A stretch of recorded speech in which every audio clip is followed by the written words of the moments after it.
ছোট্ট আমার মেয়ে সঙ্গিনীদের ডাক শুনতে পেয়ে সিঁড়ি দিয়ে নিচের তলায় যাচ্ছিল সে নেমে। অন্ধকারে ভয়ে ভয়ে থেমে থেমে হাতে ছিল প্রদীপখানি, আঁচল দিয়ে আড়াল করে চলছিল সাবধানী। আমি ছিলাম ছাতে, তারায় ভরা চৈত্র মাসের রাতে। হঠাৎ মেয়ের কান্না শুনে উঠে দেখতে গেলেম ছুটে। সিঁড়ির মধ্যে যেতে যেতে প্রদীপটা তার নিভে গেছে বাতাসেতে। সুধাই তারে, কি হয়েছে বামি? সে কেঁদে কয় নিচে থেকে, হারিয়ে গেছি আমি।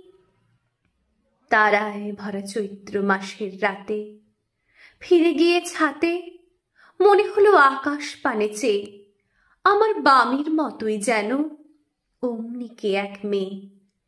নীলাম্বরের আঁচলখানি ঘিরে দীপশিখাটি বাঁচিয়ে একা চলছে ধীরে ধীরে। নিব্ধ যদি আলো যদি হঠাৎ যেত থামে, আকাশ ভরে উঠত কেঁদে, হারিয়ে গেছি আমি। নমস্কার।